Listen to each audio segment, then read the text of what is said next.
You think Smaug was big? The dragon that terrorized Erebor and required an entire company of dwarves and a hobbit to defeat? Well, let me tell you about Ancalagon the Black, a dragon so incomprehensibly massive that Smaug would be like a housecat compared to a blue whale.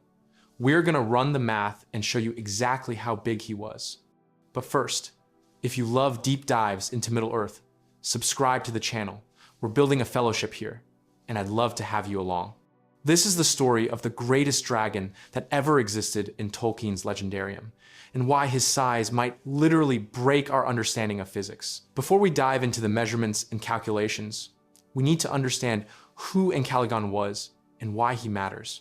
Ancalagon the Black was created by Morgoth, the first Dark Lord, and Sauron's old boss, during the final days of the First Age. This was the War of Wrath, the most catastrophic conflict in Middle-earth's history, when the Valar themselves finally decided to intervene and take down Morgoth once and for all. The host of Valinor had been winning. They had Morgoth cornered in his fortress of Angband. But Morgoth had one final card to play, his nuclear option, if you will. He unleashed the winged dragons for the first time in history, and leading them was Ancalagon the Black, whose name literally means rushing jaws, or biting storm in Sindarin. And he wasn't just another dragon. He was described as the mightiest of all dragonkind, the greatest and most powerful dragon ever to exist. The host of Valinor, which had been steamrolling through Morgoth's armies, was suddenly thrown back. All their progress undone by this one creature and his flight of dragons. It took Eärendil, the mariner, sailing his flying ship Vingalot with a silmaril on his brow, to finally confront Ancalagon in an aerial battle that lasted an entire day and night. Here's where things get truly spectacular. When Eärendil finally slew Ancalagon, Tolkien wrote that the dragon fell upon the towers of Thangorodrim, and they were broken. Now, that might sound like poetic language, but let's talk about what Thangorodrim actually was. Thangorodrim wasn't just a mountain. It was a triple-peaked mountain range, described as the Mountains of Tyranny, the greatest of the mountain walls that Morgoth built. These were artificial mountains, piled up from the slag and refuse from Morgoth's underground forges, but they towered over the landscape of Beleriand. We're talking about mountains that were visible from hundreds of miles away, landmarks that dominated the northern horizon. And Ancalagon's corpse, falling from the sky, destroyed them. Not damaged them, not knocked off a peak or two, broke them, shattered these colossal mountain ranges simply by landing on them. Think about the implications here.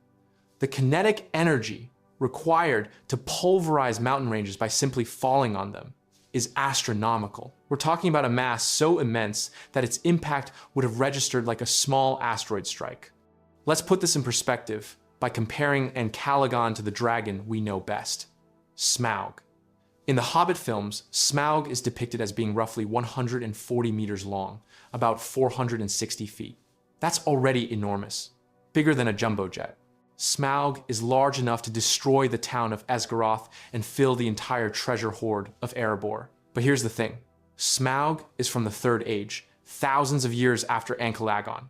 Tolkien established a clear pattern in his world that things diminish over time. The elves of the Third Age are less powerful than those of the First Age. The men are shorter lived and less heroic. Magic fades. Everything becomes smaller, weaker, lesser. Dragons are no exception. Smaug is called the last of the great fire drakes, but he's a Third Age dragon. He's already a shadow of what dragons used to be. Glaurung, the first dragon, who lived in the First Age, is described as more powerful than Smaug. And even Glaurung, the father of dragons, is specifically noted as being less powerful than Ancalagon. So if Smaug is 140 meters, and he's a diminished version of a diminished age, and Glaurung is bigger and more powerful than Smaug, and Ancalagon is the greatest of all dragons, being so much more powerful than even Glaurung, how big are we really talking? Some Tolkien fans and physics enthusiasts have attempted to calculate Ancalagon's size based on the Thangorodrim feat. If we make some assumptions about the height and mass of Thangorodrim, we can work backwards to figure out how massive something would need to be to destroy mountains by falling on them. Let's say Thangorodrim was around 35,000 feet tall, similar to Mount Everest. That's reasonable given its description as dominating the landscape. For Ancalagon's falling body to generate enough kinetic energy to shatter these mountains, he would need to be absolutely titanic. We're talking potentially 150 to 300 meters high at the shoulder, with a total length from nose to tail of anywhere from 1,000 to 2,000 meters. That's 1 to 2 kilometers long. For reference, that's longer than the Golden Gate Bridge. That's the size of a small mountain himself. At this scale, Ancalagon wouldn't just be the biggest dragon, he'd be one of the largest creatures ever conceived in fantasy literature. Some estimates put his wingspan at over 3,000 meters, nearly 2 miles across. Imagine looking up and seeing something so large that it blocks out the sun for entire cities. Now, could a creature this large actually fly? By conventional physics? Absolutely not. The square cube law would make flight impossible. But this is where we have to remember that Middle-earth operates under different rules. Ancalagon isn't just a biological creature. He's a creation of Morgoth, who is essentially a fallen god, one of the Ainur who sang the world into existence. Ancalagon is as much a spiritual being as a physical one, infused with Morgoth's power.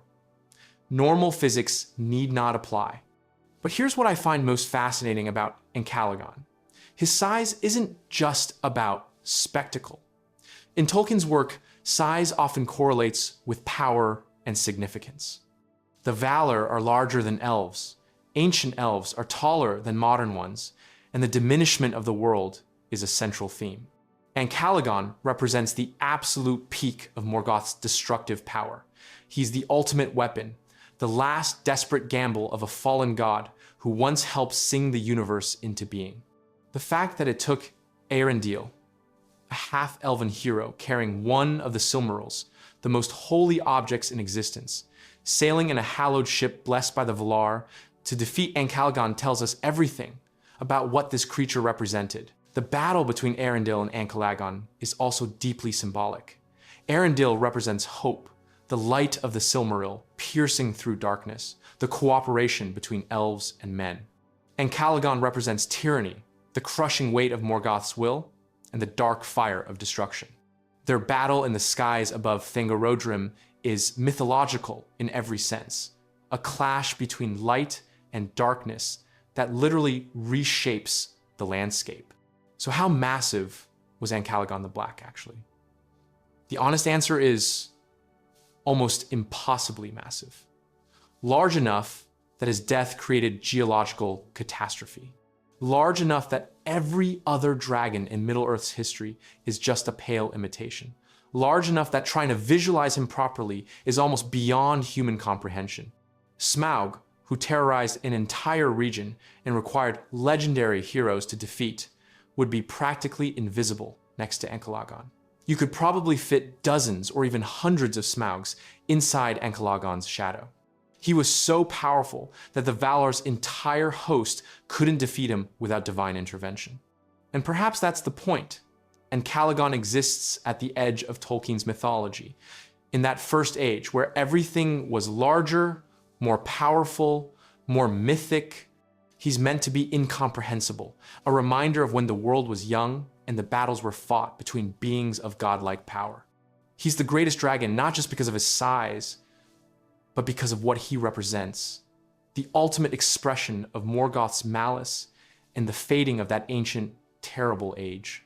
The mountains of Thangorodrim are long gone, drowned beneath the waves when Beleriand sank into the sea. But the legend of Ancalagon the Black remains a reminder that once, long ago, dragons were so massive they could break the very world itself.